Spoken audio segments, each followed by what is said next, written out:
이번 주제 발표의 주제는 글로벌 금융도시를 향한 부산의 중점 추진 전략이라는 주제로 발표를 해 주시겠습니다.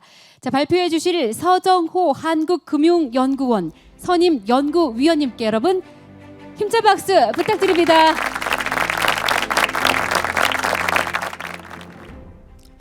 네, 여러분 반갑습니다. 저는 한국금융연구원의 서정호라고 합니다. 이렇게 귀한 자리에 불러주셔서 너무 감사드립니다. 아까 김재국 교수님께서 고향이 부산이라고 하셨는데 사실은 저는 여기서 태어났습니다.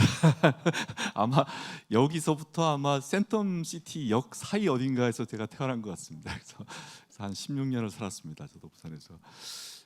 제가 오늘 말씀드릴 내용은 금융과 관련된 내용인데요. 내용이 조금 디테일한 내용들이 많아서 조금 제가 쉬운 말로 가급적 설명드리도록 노력하겠습니다.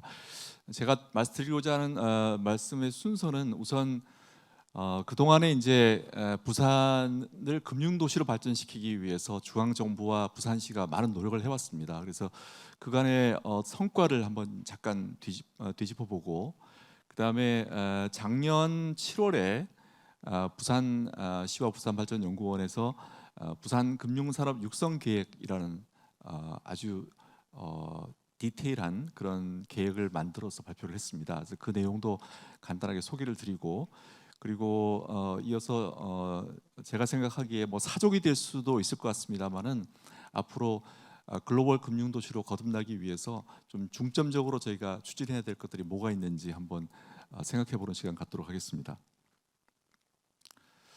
네, 논의의 배경은 넘어가겠습니다. 우선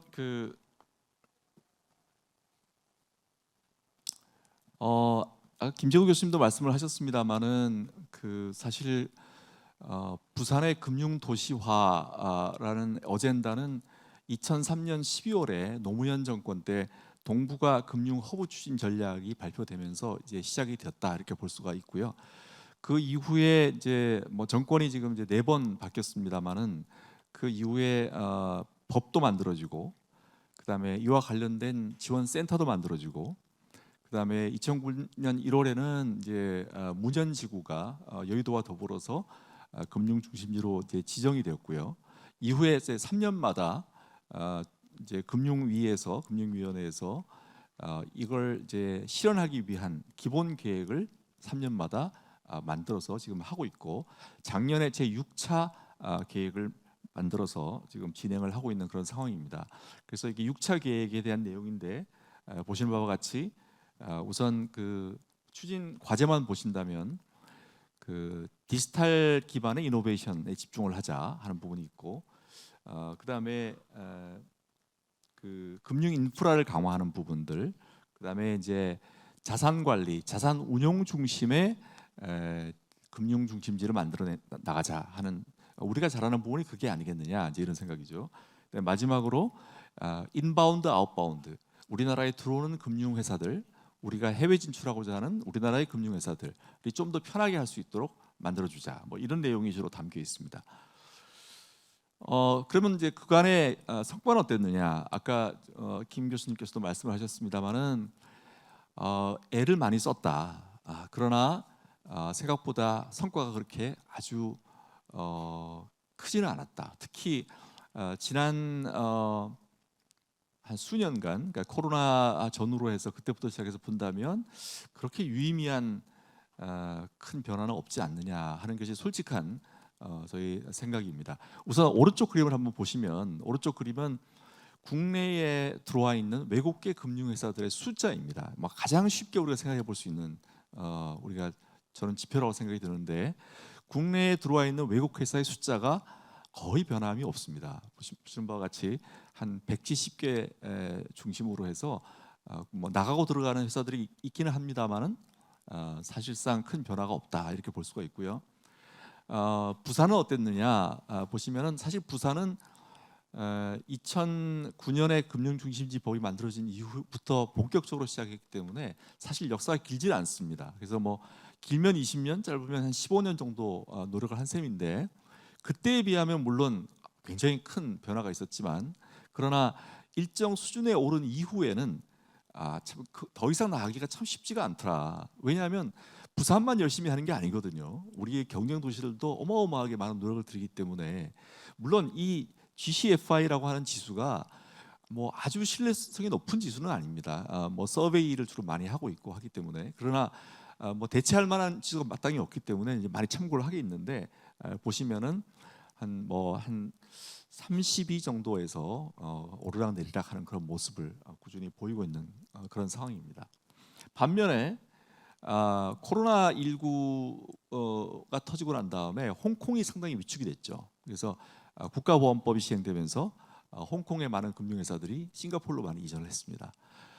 그다음에 브렉시트를 전후로 해서 유럽이 상당히 많은 변화가 있었는데 특히 그 영국의 런던에 있던 금융회사들이 이제 요동치기 시작했고 그때 이제 파리를 유럽 제1의 금융도시로 만들겠다라고 하는 그 마크롱 대통령의 아주 야심찬 계획에 힘입어서 파리가 굉장히 약진하는 그런 모습을 이제 보여왔습니다. 부산의 문현지구가 추진해왔던 정책들을 한번 보시면 2007년부터 시작해서 거슬러 올라갈 수가 있는데 초기에는 기본 인프라, 그 건물을 만드는 거죠. BIFC 건물을 만들고 집적을 하는 쪽으로 하드웨어 측면에서의 금융 중심지 정책을 펴왔습니다.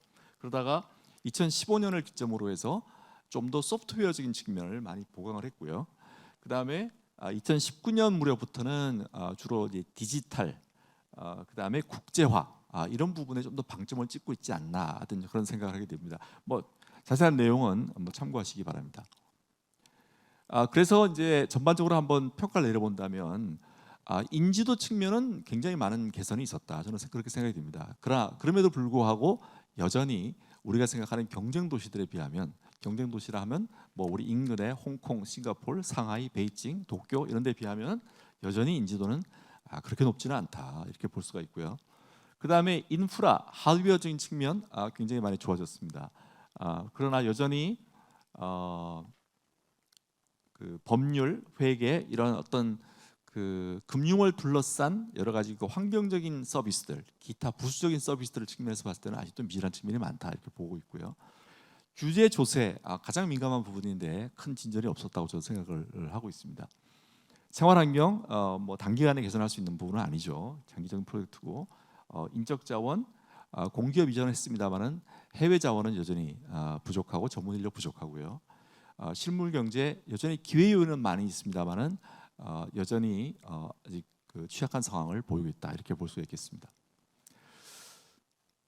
네, 이런 상황에서 지난해 이 자료는 올해 1월에 부산 글로벌 허브 도시 조성 및 특별법 추진 방안이라고 하는 발표를 우리 연구원에서 해주셨는데 거기서 제가 한 페이지를 발췌를 했습니다. 보시는 바와 같이 가고자 하는 목표는 동북아 해양 파생 금융 특화 허브 구축이라고 하는 큰 어젠다를 가지고 있고 세부적으로는 해양 금융 도시, 아시아 파생 상품 시장 기반 확보, 그다음에 동북아의 금융 기반 백업 어떤 도시 잠재력을 확보하겠다라고 하는 세 가지의 비전을 하에 세 가지의 중점 추진 전략을 추진하고 있다 이렇게 보시면 되고요.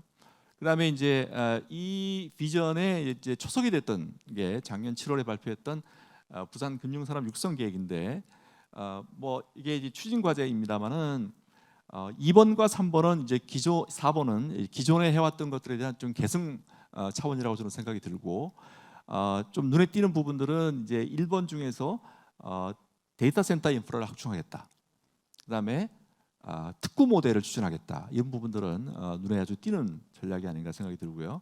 그리고 3번은 지금 현재 어떤 메가 트렌드를 상당히 따라가는 그런 모습이죠. 지금 이제 디지털 금융 중심지 전략을 추진하겠다. 그래서 이제 이런 부분들이 조금 특징이 있다 이렇게 생각이 됩니다. 그 중에서 그 두 가지만 다시 한번 살펴본다면 금융 특구 부분은 뭐 최근에 굉장히 활발하게 진행되고 있는 것 같습니다. 그래서 문현 금융단지하고 그다음에 북항을 이제 잇는 소위 이제 금융기회 발전 특구라는 것을 만들어서 이미 산자부에 계획안을 제출한 걸로 보도가 나왔는데 이 부분에 상당한 진전이 있었고 이걸 통해서 결국 세제, 고용, 경영 여건 등을 이제 개선하겠다. 그리고 규제를 기존의 파지티브 시스템에서 네거티브 시스템으로 가겠다. 이제 이런 어떤 계획을 가지고 있습니다. 그다음에 디지털 관련해서는 뭐 과거부터도 블록체인 특구를 운영을 해왔고요. 그다음에 핀테크 육성을 위해서 많이 노력을 해왔습니다. 조금 더 큰 그림을 그리고 있는 것 같습니다. 그래서 남북권 최대 디지털 금융 밸리를 만들겠다. 그래서 조금 더 적극적으로 이 부분을 추진을 하려고 하는 그런 모습을 볼 수가 있겠습니다. 네, 뭐 다소 장황하게 그간의 상황을 좀 말씀을 드렸는데 앞으로 그러면 어떻게 해나가는 것이 좋을까 한번 생각을 해봤습니다. 우선 제가 생각하는 방향성은 크게 네 가지입니다. 이제 하나는 규제 지원 체계를 조금 더 선진화하자. 두 번째는 이제 글로벌 금융 테스트베드를 구축하고 적극적으로 활용하자.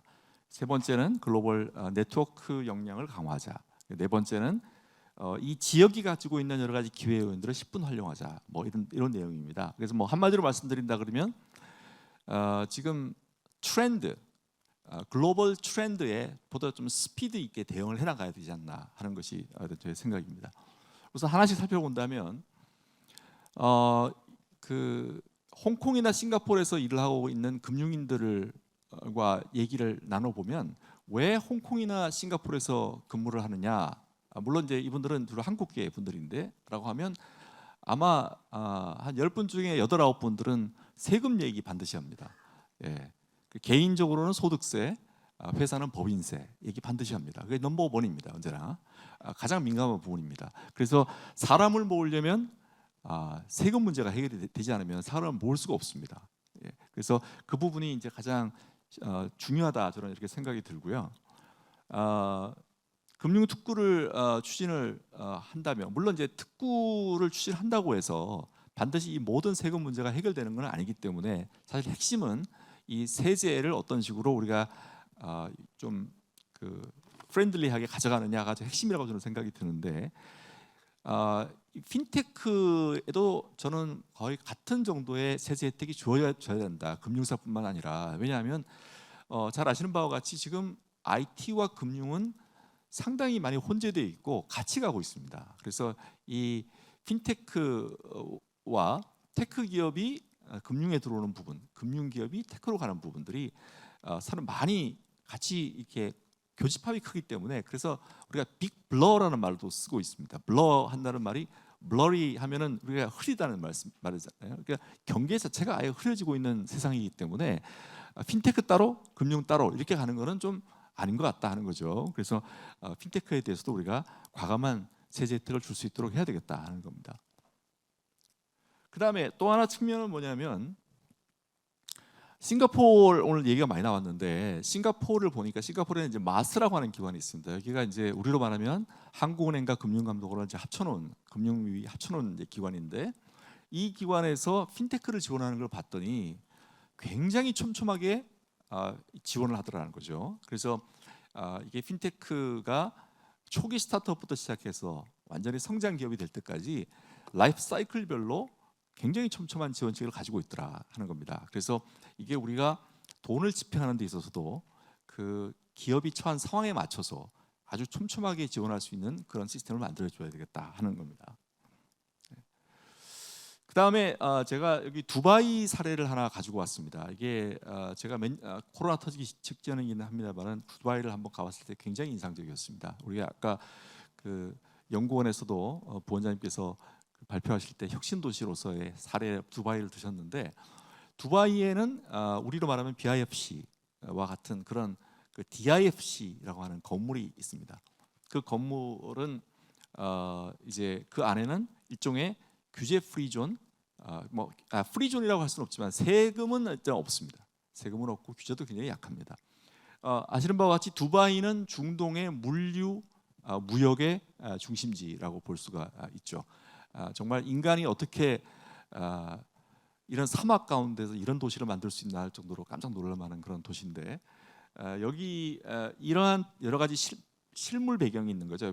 배후에 굉장히 물류량이 많기 때문에 이걸 기점으로 해서 이제 금융이 발달하기 시작했는데 작년 6월 현재 이 DIFC 안에 총 기업이 한 2,400개가 들어가 있고 금융회사와 IT를 합치면 한 1,400개 정도가 여기 들어가 있습니다. 그리고 한 4만 명. 뭐 지금 제가 두바이 인구가 얼마인지 모르겠지만 뭐 굉장히 작죠. 그런데 거기에 비해서 4만 명이면 사실 어마어마한 직원이 지금 그 안에서 일을 하고 있다 이렇게 볼 수가 있고 보시는 바와 같이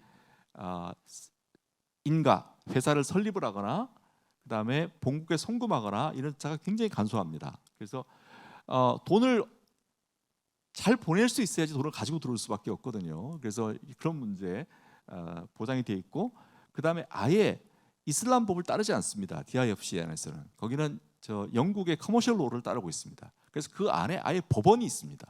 그래서 여기서 분쟁이 생기면 그 안에서 다 해결하도록 만들어줍니다. 그다음에 소득세, 법인세 없고요. 현지인 고용 의무 없고요. 현지인 지분 보유 의무도 없습니다. 예. 그래서 감독도 최소한의 감독만 받고 그다음에 심지어 그 안에 학교도 있습니다. 대학도 있습니다. 그래서 그 안에서 교육이 이루어집니다. 그래서 아주 숏 코스부터 시작해서 학위 코스까지 다 진행이 됩니다. 그야말로 금융을 할 수 있는 원스톱 서비스가 다 가능하다는 얘기입니다. 그래서 이런 정도는 돼야지 그래도 우리가 어떤 혁신을 한다 이렇게 볼 수가 있겠습니다. 예, 제가 지금 한 5분밖에 안 남아서 빨리 진행하도록 하겠습니다. 예, 두 번째는 우리가 테스트베드를 좀 구축해 보자 하는 겁니다. 우리나라가 핀테크하기 굉장히 어렵다고 그럽니다. 왜냐? 우리는 금융 IT, 금융회사의 금융 접근성이 굉장히 발달된 나라거든요. 그래서 상대적으로 우리가 핀테크하기가 쉽지가 않습니다. 반면에 금융이 발달하지 않은 인도네시아, 필리핀, 뭐 베트남 이런 데는 이제 핀테크가 굉장히 발달을 많이 했죠. 반면에 우리는 좋은 ICT 인프라와 그리고 데이터 법제, 그다음에 지원 체계, 우수한 인력을 가지고 있습니다. 그렇기 때문에 제 생각에는 글로벌 테스트베드, 핀테크 테스트베드로서는 정말 너무너무 좋은 환경이 아닌가 이런 생각이 들거든요. 그래서 우리 인근에 있는 많은 글로벌 핀테크 기업들이 한국 부산에 들어와서 여기서 자기들의 비즈니스 모델들을 한번 실험해보고 좀 더 세련된 소비자를 대상으로 해서 자기들의 테스트를 해보고 그래서 그 결과가 좋으면 또 글로벌로 나갈 수 있고 좀 그런 환경을 만들어 보면 어떨까 그런 생각을 좀 해봤습니다. 그래서 이런 핀테크 기업들은 반드시 본사를 자국에 둘 필요는 없거든요. 그래서 그런 것들이 원활해진다라고 하면 부산에 어떤 본사를 두고 글로벌 비즈니스를 할 수도 있지 않겠냐 이제 이런 생각도 해보고 이런 과정에서 규제들을 많이 없애줘야겠다. 그래서 금융기술 샌드박스를 통해서 여러 가지 미래지향적인 금융 모델들을 많이 실험해 볼 수 있도록 그렇게 만들어주면 좋겠다 이런 생각을 갖고 있습니다.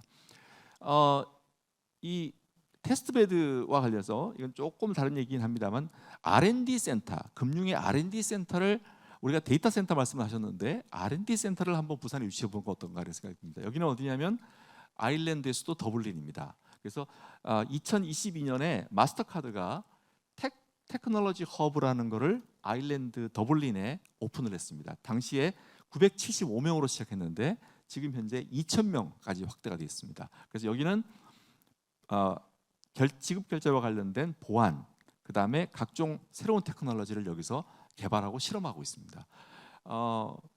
만약에 이런 게 부산에 들어온다면 우리가 뭐 보안이라든지 뭐 다양한 어떤 연계 산업들이 당연히 핀테크라든지 산업들이 발달할 수 있기 때문에 이런 부분들도 우리 한번 고민해볼 가치가 있지 않나 이런 생각이 듭니다.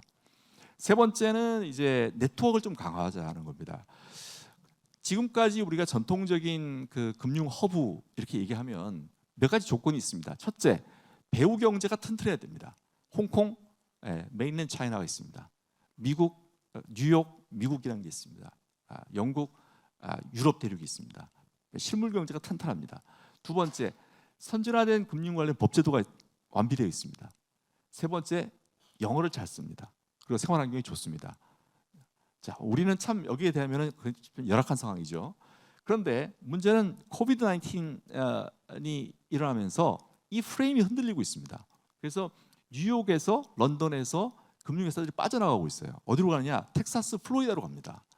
이제는 굳이 직접의 효과가 크지 않다라는 거죠. 같이 밥 먹고 술 먹고 하는 그런 시대가 아니라 이제는 네트워킹만 잘 되면 얼마든지 비즈니스를 할 수 있다는 거죠. 그래서 발상의 전환을 좀 해볼 필요가 있다.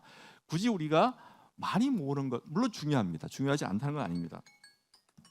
네, 중요하지 않다는 건 아닙니다. 그러나 과거에 비하면은 직접의 효과에 너무 기댈 필요는 없지 않느냐. 이제 그런 생각을 이제 하게 되는 거죠. 그래서 부산에 들어오면 해외 나가기도 너무 쉽더라. 부산에 들어오면 금융과 관련된 여러 가지 지원을 받아가면서 한 단계 성숙한 다음에 성장한 다음에 세계로 나가더라. 그렇다면 얼마든지 또 부산에 들어오지 않겠느냐. 이제 이런 생각을 하는 겁니다. 여기는 지금 아일랜드 그 더블린에 있는 기네스 엔터프라이즈 센터라는 곳입니다. 기네스 잘 아시죠? 우리 맥주, 에일 맥주로 유명한 기네스가 여기 공장을 빈 공장을 줬습니다. 주고 여기 아일랜드의 더블린 시와 민간 기업이 참여해서 여기서 그 공간을 제공하고 핀테크를 포함한 스타트업들이 여기 들어와서 엑셀러레이터에 도움을 받아가면서 글로벌 기업으로 성장해 나가는 그런 하나의 요람 같은 곳입니다. 제가 이걸 보여드리는 이유는 뭐냐면 우리가 핀테크를 성장시킬 때 항상 정부나 지방자치단체가 지원을 하고 돈을 주고 하는 것만 생각을 하지 실제로 그 이상을 잘 생각을 못합니다. 해외에 팔로를 개척한다거나 인큐베이팅을 잘할 수 있도록 도와준다거나 이런 것들이 취약하다는 얘기죠. 근데 민간이 앞으로 나가니까 글로벌한 네트워크를 다 활용을 하는 겁니다. 그래서 세계적인 엑셀러레이터와 다 연합을 해서 이런 그 기업들이 성장할 수 있도록 만들어주더라 하는 겁니다. 그래서 앞으로 그런 그 핀테크에 대한 지원, 금융회사에 대한 지원을 할 때도 조금 더 어떤 민간의 영향들을 많이 활용할 수 있으면 좋겠다라고 하는 겁니다. 네 번째는 뭐 아까 김 교수님 말씀하셨기 때문에 그냥 제가 시간도 없고 그래서 넘어가도록 하겠습니다. 뭐 마지막 페이지인데요. 그 제가 이제 말씀 드렸지만 이제는 그 뭐 정말 그 금융이라고 하면 사실은 양질의 일자리를 의미합니다. 그렇죠? 그 양질의 일자리가 확보되면 청년들이 모이고 청년들이 모이면 분명히 부산을 아주 역동적인 도시로 만들 겁니다. 그렇기 때문에 이게 사실 부산이 금융을 포기하기 어려운 이유가 아닐까 이런 생각이 들고요. 그렇기 때문에 사실은 이제 하드웨어적인 측면에서보다는 이제는 소프트웨어 측면에서의 노력이 더 필요한 그런 시대가 됐고 이제 이러한 상황에서 이런 어떤 노력을 이제 계속을 해 나가야만이 이제 부산이 이제 금융 도시로서의 좀 한 발짝 더 나갈 수 있지 않을까 이런 생각이 들고 그런 노력들을 계속 해주시기를 기대하면서 제 발표를 마치도록 하겠습니다. 네, 감사합니다. 네, 글로벌 금융 도시를 향한 부산의 중점 추진 전략이라는 주제로 발표를 해주신 서정호 선임 연구위원님께 다시 한번 큰 박수 부탁드립니다.